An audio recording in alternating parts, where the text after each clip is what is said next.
Y sabes, la confianza, esta palabra, confianza, es una palabra que aunque la usamos prácticamente en toda nuestra vida, no es que siempre esté en nuestro vocabulario, no siempre le estamos diciendo, pero es fundamental para toda nuestra operación en la vida.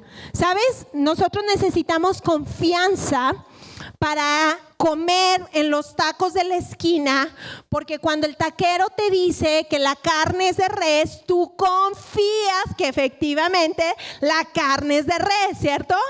Se necesita mucha confianza para ir al laberinto y comprarle al señor que se pone afuera, que dice que sus ratas son rata de campo. Se necesita mucha confianza para eso, ¿cierto? Se necesita confianza para comprar un ticket de avión y subirte y pensar y decir, el piloto sabe pilotar esto. Se necesita confianza en el matrimonio, con los hijos, en el trabajo. Prácticamente en toda tu vida necesitas confianza. Y sabes, cuando hablamos de la confianza, que es un tema tan importante, también suele ser un tema muy doloroso, ¿cierto? Porque todos sabemos qué se siente cuando se rompe la confianza. Todos hemos experimentado de una o de otra forma. ¿Has experimentado que tu papá te decía, no, aquí te voy a ir agarrando en la bicicleta y zapas, que te dabas uno, ¿verdad? ¿Has experimentado que se rompa tu confianza cuando llega tu pedido de Temu y sacas la playera y dices, pero sí soy talla M, de verdad te lo aseguro? Se necesita confianza y se rompe muy fácilmente en cosas tan sencillas como esas, pero también en cosas muy difíciles, como haber platicado algo confiando en que iba a quedar, que no se iba a hacer chisme, y la persona hizo flyer a la mañana siguiente y los empezó a repartir y todo el mundo sabe en la oficina, en tu trabajo, entre tus amigos, lo que pasó.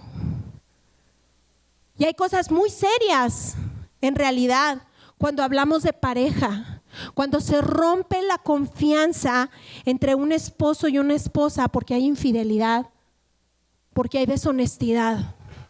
Y es muy difícil. Mira, estaba leyendo un libro que se llama, te voy a leer el título, Traición, cómo sobrevivir la infidelidad de tu pareja. Y no es que estoy leyendo este libro porque algo haya sucedido, lo leo porque leo de muchos temas. Y mientras estaba leyendo a esta autora, Cari, ella hacía esta referencia, y como siempre me gusta traerles ejemplos, se lo tomé. La confianza es como este vaso de cristal. Todos tenemos la confianza. Y la vamos cosechando, la vamos creciendo, la vamos aumentando según el tiempo va pasando, las vivencias que vas teniendo, el tiempo, la vulnerabilidad de la otra persona, las cosas que hacen juntos y que han superado juntos. Y eso hace que la confianza vaya creciendo, se vaya llenando ese bote. Pero ¿qué pasa si ese bote se quiebra? Todos sabemos qué pasa. Has intentado seguramente recoger un vaso de cristal en tu cocina, ¿cierto?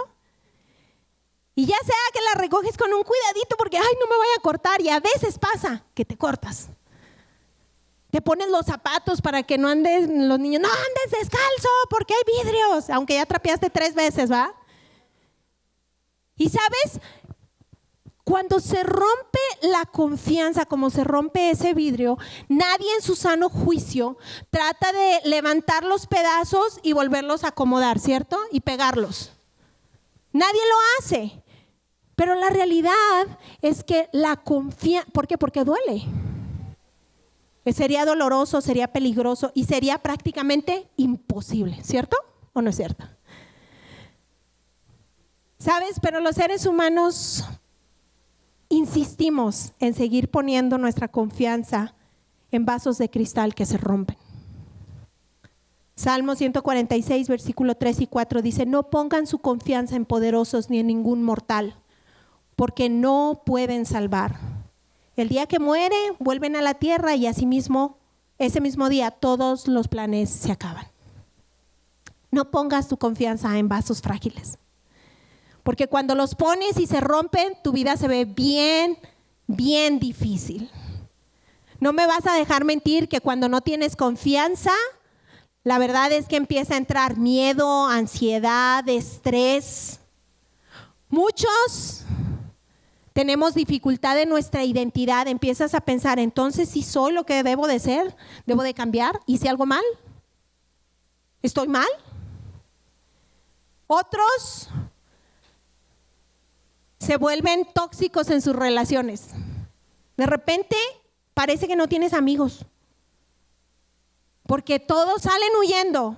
Nos volvimos tóxicos. No hay nadie, porque nadie puede entrar y nadie puede estar contigo alrededor. Pero hay una característica particular de aquellos que han roto, de aquellos que se nos ha roto la confianza, que es muy difícil. Y perdón si me lo voy a predicar, no es nada personal, esto es, yo batallo con ello. Si alguien más se siente identificado, no se lo tomen personal, ¿sale? Pero es el control. Muchas de las personas que han roto o que sienten rota la confianza tienen dificultad con el control. ¿Por qué? Porque a todos nos gusta el control, ¿cierto? A todos nos gusta que las cosas salgan como planeamos que fueran a salir. A todos. Nos gusta que nuestro esposo vaya y compre lo que le dijimos que comprara en el lugar donde le dijimos que lo comprara y en el precio que le dije que lo comprara, ¿cierto? A todos nos gusta que nuestros hijos hagan como les dijimos que lo hicieran. Y los hombres luego dicen, no, las mujeres son las del problema del control. No se hagan. A ustedes también les gusta que se hagan cosas a su manera. No es un problema nomás de mujeres. Los hombres también. ¿Y sabes cuál es el problema con el control? Que el control es una ilusión. Es mentira. Dura un ratito. Es efímero. Se va. Porque cuando menos acuerdas te das cuenta que tienes que controlar otra cosa, o que no pudiste o que no salió. Y lo peor del control es que es como una gangrena que se te va metiendo. Quieres primero controlar nada más algunas cosas, pero después quieres controlar absolutamente todo lo que sucede en tu vida. Y es una ilusión porque, ¿sabes? Nunca vas a poder controlar todo. Nunca. Los que sufrimos de alergia, hoy en la mañana estábamos dándonos de topes. ¿Por qué no controlo el clima? Porque todos andamos, mi voz es gangosa, pero no tanto, estoy enferma. Es la alergia. Échale la culpa a la alergia, ¿verdad? Es la alergia. Y quieres controlarlo, pero vas a darte cuenta que no se puede controlar nada. Es más, de hecho en la Biblia, Mateo 6:27 dice, ¿quién de ustedes podrá, por más que se afane, añadir a su estatura 1 milímetro? ¿Quién de ustedes? Es una ilusión. Eso no pasa. ¿Quieres controlar todo para al final terminar dándote cuenta que estás frustrado, enojado, que estás decepcionado de la gente porque no salió la cosa como tú pensaste que tenía que salir? Te vuelves un policía y un detective. Andas buscando culpables y andas buscando las pruebas para hacer a la gente culpable de lo que no salió bien. ¿Sabes? El control es peligroso. Yo estuve tratando de buscar, como iba a hablar de esto, dije, bueno, voy a buscar un versículo en la Biblia donde nos hable acerca de que nosotros podemos tener el control, que debemos de buscar el control, ¿no? ¿Hay algo bíblico? No pude hallar ningún versículo donde dijera a Dios, sí, hiciste los planes muy bien, felicidades, échale ganas, así como estás planeando hacerlo, dale. No hay. No hay ninguno, de hecho no existe en la Biblia, es antibíblico el control, porque el control también se enmascara en perfeccionismo. El perfeccionismo no es otra cosa que inseguridad, en no creer que los demás pueden hacer algo o que van a ser capaces de hacer algo si no lo haces tú. van de la mano. La Biblia no nos anima a tener control sobre las cosas. Bueno, solamente encontré una cosa en la que sí Dios nos pide tener control. ¿Quieres saber cuál es? Solamente una, y se llama autocontrol. Es el más difícil. Está más fácil controlar a los demás que controlarnos a nosotros mismos, ¿cierto? La Biblia sí nos anima a tener autocontrol. En 2 de Pedro, versículo 1, 5 y 6 dice, esfuércense al máximo. No dice poquito, no dice cuando puedan, no dice cuando, como que les den ganas. No, dice esfuércense al máximo por responder a las promesas de Dios, completando su fe con una abundante provisión de excelencia moral. La excelencia moral con conocimiento y el conocimiento con control propio. ¿Con qué? Con control propio. Ese es el único que la Biblia nos anima así estar diligentemente buscando el dominio propio, el control propio. Todo lo demás es una ilusión. ¿Sabes? Yo tuve que aprender esto en cuanto a la confianza, en cuanto al control, en el episodio más difícil de mi vida, que alguien haya roto mi confianza. Algunos de ustedes han escuchado el testimonio de mi esposo. A la edad de los 12 años él empezó con pornografía, a ver pornografía, y se volvió una adicción en su vida. Yo no tenía ni idea de lo que estaba sucediendo, a pesar de que lo conocía desde muy chico. Teníamos 4 o 5 años casados y viene él y me confiesa que tenía un problema de adicción, de pornografía. Y por supuesto que mi confianza se quebró. Ese frasco se quebró totalmente, y no solo la confianza en él, sino mi propia confianza en mí misma. Yo me empecé a preguntar, entonces no soy suficiente. ¿Qué hice mal? Algo hice mal. Y empezamos por un periodo de tiempo muy difícil. Muchos me han preguntado, ¿qué hay del otro lado de la historia? Aquí te va del otro lado de la historia.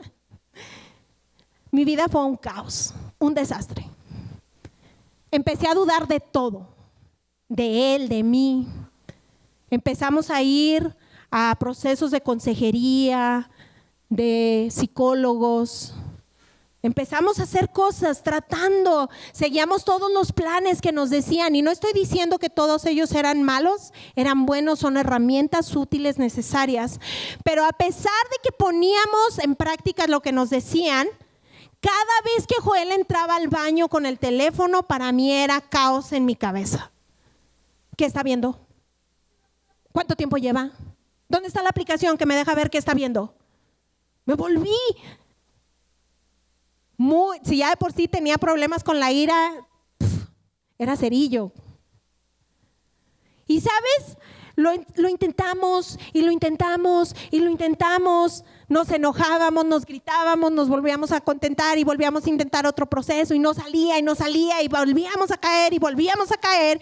Y yo decía, ¿qué está pasando? Pues sí quiero reconstruir la confianza en mi esposo, pero está siendo muy doloroso. Parece que me corto las manos cada vez que lo intento. Y ¿sabes qué? En ese momento llegó este versículo a mi vida. Jeremías 17:5, y dice, así dice el Señor: maldito aquel que confía en el hombre, que se apoya en sus fuerzas humanas y aparta su corazón del Señor. Maldito el hombre. De repente me di cuenta y dije, caray, creo que mi confianza la estoy dejando en Joel. Siempre esperaba que Joel hiciera algo para que mi confianza estuviera bien. Siempre le dejaba a él la tarea de que me dijera, ay, qué bonita estás, o me dijera, bien hecho. Esa adicción a la aprobación, que me la cumpliera él. Y nada más no lo cumplía y era un caos. Pero cuando empecé a entender que le estaba dejando un trabajo que no podía realizar él, y que el único que podía hacerlo era Dios, empezaron a cambiar las cosas. Y sabes, Dios no quiere verte en una situación donde estés frustrado, enojado, decepcionado, cansado, porque el control trae mucho cansancio. Estás tan enfocado en querer controlar que es cansado. Dios no te quiere ver ahí. Dios no anhela que tu corazón esté ahí. Muy por el contrario. Juan 8:36 dice: si el Hijo los libertare, seréis verdaderamente libres. Dios quiere traer libertad a tu vida. Dios quiere que tengas la capacidad de volver a confiar. Pero entonces, ¿cuál es el camino? ¿Qué tenemos que hacer? ¿Cómo le hago? ¿Cómo le hago para reconstruir entonces la confianza? La única manera es depositar primeramente nuestra confianza en Dios. Y mientras estaba estudiando esto, hay un ejemplo, un hombre que la verdad es que me impresiona cómo él nos dejó esta forma de poder poner nuestra confianza en Dios. ¿Ya saben quién es? No, todavía no. Es un rey. No, no es el rey David. Si pensaron que era el rey David, no es el rey David. Este rey se llama Ezequías. Ezequías aparece en la historia y, ¿sabes? Aparece 3 veces en 3 diferentes libros de la Biblia: Reyes, Crónicas y Isaías. Entonces, los estudiosos de la Biblia dicen que si una vez aparece una cosa en la Biblia, es importante. Si aparece 2 veces, pongas mucha atención. Y si son 3 veces, ponle de verdad atención. Y este hombre aparece 3 veces. Y la historia de Ezequías es una historia impresionante. Entra Ezequías a la historia en Primera de Reyes. Me voy a basar en Primera de Reyes, capítulo 18 y 19. Y te invito a que vayas y lo leas en tu casa, porque yo nada más voy a leer así como pedacitos. Pero cuando lees la historia completa está más interesante que la coreana. Así es que yo te animo a que vayas y lo leas. Está más interesante esta. Fíjate lo que dice en Segunda de Reyes. Y dice: Ezequías hizo lo que agrada al Señor, pues en todo siguió el ejemplo de su antepasado David. Ezequías puso su confianza en el Señor, Dios de Israel. No hubo otro como él entre todos los reyes de Judá, ni antes ni después. Yo no sé tú, pero a mí me encantaría que se dijera ese distintivo de antes y después no hubo otro. ¿Y sabes cuál fue la clave de Ezequías para que se le pudiera decir eso? La Biblia dice que puso su confianza en Dios. No era fácil para Ezequías. ¿Sabes? Él traía un linaje. Los reyes anteriores habían hecho exactamente lo opuesto de ir a Dios. Habían dejado que los pueblos que lo rodeaban o que conquistaban trajeran ídolos. Hacían muchas cosas, caían constantemente, hacían lo malo. La Biblia dice que hizo lo malo delante de los hijos de Dios, de muchos reyes. Pero Ezequías hizo algo diferente.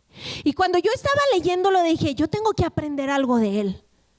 Estoy segura que este hombre algo me va a enseñar. Tengo que ver qué es lo que hizo Ezequías como para poder decir que fue diferente, que no hubo otro como él.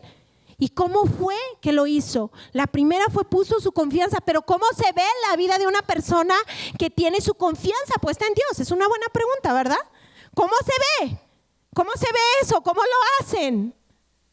Voy a compartir contigo 2 distintivos de Ezequías. 2. Y lo vi en Segunda de Reyes, capítulo 18, versículo 4, 6. Voy a estar saltando en estos versículos. Dice el versículo 4: Ezequías quitó los altares paganos, destrozó las piedras sagradas y quebró las imágenes de la diosa Acera. Además, destruyó la serpiente de bronce de Moisés que Moisés había hecho, pues los israelitas todavía le quemaban incienso y le llamaban Nehustán. Se mantuvo fiel al Señor y no se apartó de él, sino que cumplió los mandamientos que el Señor había dado a Moisés. El Señor estaba con Ezequías, por eso tuvo éxito en todas sus empresas. se rebeló contra el rey de Asiria y no se sometió a él. ¿Sabes? Era un tiempo muy difícil para Ezequías. Quitar todos los altares significaba hacer todo lo opuesto que el pueblo de Dios había estado haciendo, que sus antepasados habían estado haciendo. Eso se llama ser contracultural. Tú y yo estamos llamados a ser contraculturales. La Biblia nos anima a no se amolden a las conductas de este mundo. En su tiempo para él era hacer sacrificios, rendir culto a esos ídolos, porque eso era su confianza. Ellos me pueden ayudar. Eso es un ídolo, eso representa un ídolo. Tener la seguridad de que Él me va a ayudar en algo, que Él puede hacer algo por mí. Y Ezequías dijo, no. Soy tan radical que voy a quitar todo. Es más, hasta la de Moisés se va. No le hace. Si es piedra de tropiezo, se va también. Dice que quitó todo eso, volvió a ponerle puertas al templo y entonces le llamó a todos a decirles solamente a Dios adoraremos. Era contracultural y era difícil, ¿sabes? Pero no se quedó ahí, no solamente fue contracultural, sino que hizo algo también. Dice la Biblia que se rebeló contra el rey de Asiria, contra su enemigo. Los asirios eran los que tenían subyugados a Judá. Tenían que pagar tributo. Prácticamente les daban parte de sus cosechas, dinero, oro. Y Ezequías dijo, no más, se acabó. Me voy a rebelar y no voy a hacer lo que el rey de Asiria está diciendo que yo tengo que hacer. ¿Sabes cuántas veces necesitamos declararle la guerra al enemigo? Estar listos para la guerra. Ahora, la guerra no es con el que tienes al lado. No se trata de pelearte con el que tienes al lado. Eso no funciona. De hecho, la Biblia nos dice que nuestra pelea no es contra carne ni sangre, sino contra potestades, contra autoridades de este mundo que se mueven. Pero tú y yo andamos tan distraídos pensando en lo que el otro me está haciendo, que se me olvida ponerme firme. Y la Biblia dice, cuídense, porque el diablo anda como león rugiente a ver a quién se devora, a ver qué huesitos saben más rico. Y tú y yo dormidos en nuestros laureles, haciéndole guerra al de al lado en lugar de estar haciéndole guerra al enemigo, parándote delante de él y diciendo, no voy a hacer lo que este mundo hace, porque nosotros no lo hacemos, nosotros no damos mochada, porque el que no da mochada no avanza. Nosotros no creemos en eso. No voy a hacer eso. Voy a educar a mis hijos, solamente hay un hombre y una mujer y así nos hizo Dios y no hay más. ¿Sabes? Te tienes que parar firme frente al enemigo y decir no. Esta es la palabra y esto es lo que creo y voy a dar guerra. Ezequías lo hizo. Ezequías limpió su casa y le hizo guerra a su enemigo. El segundo distintivo que yo veo en la vida de Ezequías es que se mantuvo fiel en su oposición. Se mantuvo fiel a pesar de su oposición. Ezequías se mantuvo fiel a pesar de su oposición. Dice la Biblia que le iba bien, ¿verdad? Que le iba muy bien en todos sus caminos, que tenía éxito. Pero eso no significa que Ezequías no la vio facilita. Al contrario, estuvo muy difícil. Porque cuando él le dijo, no más, no vamos a darte ningún tributo más, se acabó. Se levantó el rey de Asiria y le dice, sí, hasta crees que te voy a dejar, porque de eso se trataba en ese tiempo el mundo. ¿Quién tenía más tierra, más gente que eran sus esclavos, quién diera más dinero? Bueno, no es muy diferente a lo de ahorita, pero más o menos. ¿Cierto? Se levanta el rey y le dice, no, me vas a pagar, y no solamente me vas a pagar, te voy a hacer la guerra. Y se levanta con su ejército y entonces ingenia un plan. ¿Cuál es el plan del rey de Asiria? ¿Lo quieres escuchar? Dice en el versículo 19, 20 y 22, dice que el rey mandó a toda su comitiva, los gente más importante. Es como si la presidenta ahorita nos mandara a toda su comitiva, a la élite, y nos mandara a dar un mensaje con ellos. Pero el mensaje que ellos recibieron fue el siguiente. El comandante de Asiria les dijo, díganle a Ezequías que así dice el gran rey, el rey de Asiria. ¿En qué basas tu confianza? Tú dices que tienes estrategias y fuerzas militares, pero esas no son más que palabras sin fundamento. ¿En quién confías que te rebelas en contra mía? Ustedes dicen, nosotros confiamos en el Señor nuestro Dios. ¿No se trata acaso, Ezequías, del Dios cuyos altares y santuarios tú mismo quitaste, diciéndole a Judá y a Jerusalén, deben adorar solamente en este altar en Jerusalén? ¿Sabes qué fueron y les dijeron? Dice la Biblia que esa gente importante se paró en medio del pueblo, alzó la voz y todos los que estaban alrededor escucharon lo que les mandaba decir a Ezequías y le dijeron, Ezequías, ¿en quién estás confiando? ¿Qué acaso no sabes todo lo que le hicimos a los otros pueblos que conquistamos? ¿Sabes qué hacían ellos por diversión, los asirios? Le quitaban pedazos de piel por diversión a la gente hasta que moría. ¿Qué acaso no sabes cómo nos divertimos, hombre? Tú dices que tienes planes de estrategia. ¿Cuáles planes de estrategia? Si yo soy el que sé de guerra, ¿tú qué sabes? ¿Sabes? No me sorprende este plan, porque de hecho es muy parecido a lo que el enemigo hace ahora con nosotros. Él viene y te vocifera. Viene y te va a decir, te va a acusar. Ay, sí, no, que muy cristiano. Pues no, que ya no ibas a andar haciendo eso.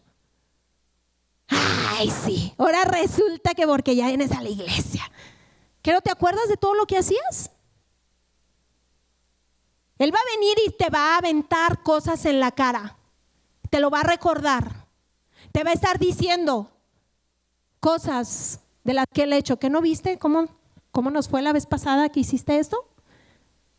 ¿Cómo te fue mal cuando quisiste entrarle a la iglesia y que todo se puso peor? ¿No te acuerdas? Una de las formas favoritas del enemigo de vociferar o de traer mentiras a nuestra vida es proponernos un plan. Lo hizo con Eva, lo hizo con Ezequías y lo sigue haciendo con nosotros. A Ezequías, al pueblo de Ezequías, al pueblo de Judá, fueron ellos y le dijeron, hey, no hagan caso de Ezequías, así dice el rey de Asiria, hagan las paces conmigo y ríndanse. De esta manera cada uno podrá comer su vid y de su agua de su propio pozo, hasta que yo venga y los lleve a un país como el de ustedes, país de grano y de mosto, de pan, de viñedo, de aceite, de oliva, de miel. Así vivirán en vez de morir. ¿A qué se parece eso? ¿Cuál era la promesa del pueblo de Dios? Que Dios los iba a llevar ¿a dónde? A una tierra donde fluía leche y miel. ¿A que no se parece poquito? Ríndanse, no se van a morir, nomás van a ser esclavos, pero no va a pasar nada más. Se nos olvida leer las letritas de abajo, ¿verdad? Y nos vamos, diría mi esposo, como gorda en tobogán. Y agarras lo que te da el enemigo y te lo comes y dices, pues sí. ¿Y sabes qué estás haciendo? Le quitas la confianza a Dios y se la depositas a alguien más. Ay, es que este trabajo, ay, es que esta persona, ay, es que el dinero, ay, es que este político. Y le quitas la confianza de Dios y se la pones a algo más. Y ese es el plan del enemigo. Y así nos ha tenido mucho tiempo. Negocias con el enemigo. A ver qué. El problema es que siempre acaba en muerte, a diferencia de los planes de Dios, que siempre acaban en vida. Te voy a dar los siguientes versículos. Cuando el rey Ezequías escuchó lo que estaba diciendo el rey de Asiria, él hizo un contraplan, hizo un plan de ataque y dijo, ok, vamos a hacer otra cosa diferente. Y la Biblia nos menciona, aunque no lo dijo literal, lo estoy parafraseando, obviamente, dice la Biblia que Ezequías se levantó.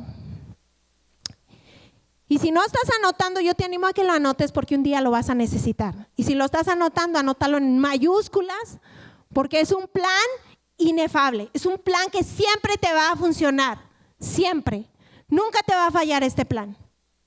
Cuando yo leí este versículo, yo vi el plan de Ezequías y dije, esto es mío. Aquí estoy. Así es como voy a librar la batalla cuando las cosas se pongan difíciles y la confianza la quiera depositar en alguien más. Segunda de Reyes 19, 1 y 2 dice, cuando Ezequías escuchó esto, se rasgó las vestiduras, se vistió de luto y fue al templo del Señor. Además, envió a toda su gente importante para hablar con Isaías el profeta. El versículo 2 no lo completé. Léelo en tu casa completo. Pero ¿sabes? En estos dos versículos vi el plan de Ezequías y dije, aquí está. Número 1, anótalo. Número 1, se rasgó las vestiduras. No te estoy animando a que andemos con andrajos en la calle. Joel 2:13 dice, no se desgarren las ropas con su dolor, sino desgarren su corazón. Rásguense. Regresen al Señor su Dios, porque Él es misericordioso y compasivo, lento para enojarse y lleno de amor inagotable. Está deseoso de desistir y no de castigar. ¿Sabes? Cuando Ezequías se rompió la ropa, se desgarró, y si lo pasas al libro de Joel y nos dice, desgarren su corazón, es un acto de humildad. Cuando tú vas delante de Dios y reconoces, Señor, te necesito. Señor, aquí estoy. Eso se llama humildad. Tantas veces tenemos que romper nuestro orgullo, nuestra altivez. Las veces que no queremos reconocer cuando nos equivocamos, porque a nadie nos gusta reconocer que nos equivocamos. Pero el Señor nos dice, vengan y rasguen su corazón. Soy misericordioso. Miren, estoy anhelando darles mi misericordia. Desgarra tu corazón delante de Dios. ¿Sabes? Muchas veces, o he escuchado muchas veces que siempre dicen, ¡ay, diablo mentiroso! ¡Ay, voy a reprender al diablo! Y a veces no son mentiras las que te está diciendo, son verdades. Solamente te las está recordando. Pero nosotros le damos autoridad cuando, a pesar de que lo sabemos, no vamos y reconocemos delante de Dios y nos humillamos y le pedimos perdón. Señor, tiene razón. Una vez le dije a una muchacha, porque me decía, es que ya me trae el diablo, y le dije, pues mejor dale gracias que te está diciendo de qué pedir perdón. Te está acordando de que le tengas que pedir perdón. Humíllate delante de Dios. Si te acuerdas de algo, humíllate. Dile, ay, gracias por recordármela, se me había olvidado, ahorita vengo. Y humíllate delante de Dios. Ve con un corazón desgarrado delante de Dios. Segunda cosa, fue al templo. Buscó la presencia de Dios en la casa, en su casa. ¿Sabes? Cuando leía esto fue la segunda vez, porque no solamente pasó una vez, cuando le mandan la vociferación, el rey. Pasó 2 veces y entonces cuando llegan le traen una carta, agarra la carta y corre Ezequías al templo. Y no te estoy diciendo que cuando vengan los problemas nomás vengas al templo, no. Hay que practicarlo la cantidad de veces que sea necesario. Pero Ezequías lo hizo. ¿Sabes por qué? Tenemos que practicarlo. Es como cuando los niños los ponen en las guarderías a hacer la ruta de evacuación contra incendios. No hay incendios, pero les prenden la alarma y tienen que hacer la evacuación. ¿Por qué? Porque mentalmente ellos ya saben qué hacer, ¿cierto? No se paniquean, no entran en pánico de ¡ah! No, ellos saben qué hacer, saben el camino y saben cómo ir. Por eso lo practican. Y tú y yo lo tenemos que practicar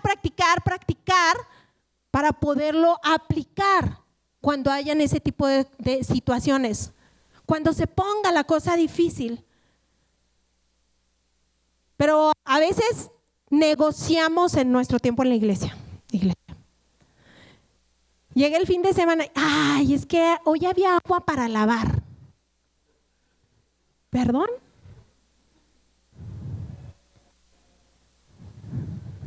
Salmo 84:10 dice, más vale pasar un día en los atrios que 1000 fuera de ellos.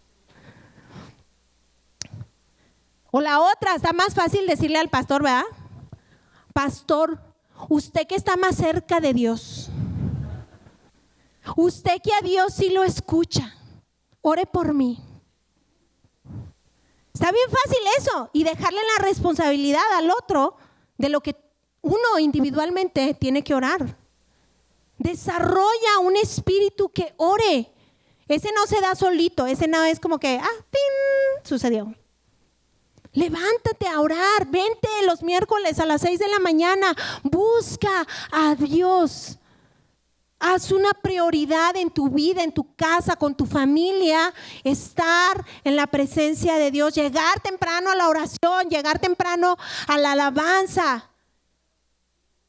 Que no sea negociable. La tercera, escuchó las voces correctas. Te decía que mandó a su gente importante, fue. Isaías le regresa la respuesta a Ezequías y le dice, Ezequías, no te preocupes. Mira, Dios va a hacer algo impresionante. Él va a mandar un ángel, tú nada más quédate quietecito, tranquilo, no pasa nada. Ezequías toma esa palabra y se ancla en esa palabra. Si Él dijo que lo va a hacer, yo confío que lo va a hacer. Si Dios te dijo a ti ya una palabra, ánclate en esa palabra. Si ya Dios te dijo, hey, nada te va a faltar porque yo soy tu pastor, ánclate en esa palabra. ¿Qué palabra te ha dado Dios? Yo estoy contigo todos los días de tu vida. Ánclate en esa palabra. ¿Qué palabra ya Dios te ha dado? No la sueltes. Ánclate en ella. Y cada vez que el enemigo te venga a querer negociar y te venga a vociferar, tú le vas a decir la palabra, tranquilo. Eso es mentira. Porque yo sé lo que Dios ha dicho de mí. Yo sé quién soy. El Señor dice que soy cabeza y no cola. ¿Qué te ha dicho a ti Dios? ¿Qué palabra te tienes que anclar? Se ancló en la verdad de quién es Dios. Dice que levantó una oración delante de Dios y le dijo, Señor, solo tú eres Dios de todos los reinos de la tierra. Tú has hecho los cielos y la tierra. A veces tienes que anclarte en el poder de Dios, ¿sabes? Y repetir una y otra vez, tú eres el Dios. Tú eres mi Dios poderoso, eres la roca firme, eres el inconmovible. Y ánclate en quién es Dios. No negocies con esto, iglesia. Dice la Biblia que nos levantemos y derribemos todo argumento que se quiere levantar en contra de la verdad de Dios. Hay que dar la pelea, hay que dar la batalla, porque no son cuentos. Mira, la historia de Ezequías, te voy a decir ahorita cómo acaba la historia de Ezequías, pero no son cuentos. Y eso es lo mismo que Dios quiere hacer en tu vida. Si tú anclas tu confianza en Dios, vas a aprender cómo hacer la confianza con los demás. Porque si tú la tienes depositada en Él, nadie te la puede quitar. Nadie la puede romper. Él es fiel. Él es el único confiable. La historia termina así, y mientras chicos de la alabanza pasan. El versículo 35. Esa misma noche, el ángel del Señor salió y mató a 185,000 hombres del campamento asirio. A la mañana siguiente, cuando los demás se levantaron, ahí estaban tendidos todos los cadáveres. 185,000 hombres, un ángel del Señor. Yo no sé qué cadáveres quieres ver en tu vida. Tal vez la ansiedad, la depresión, la tristeza, la soledad, el control, la falta de confianza. Quieras verlos tirados. Solamente hay un camino. Deposita tu confianza en Dios. Y Él lo va a hacer. De maneras impresionantes lo va a hacer.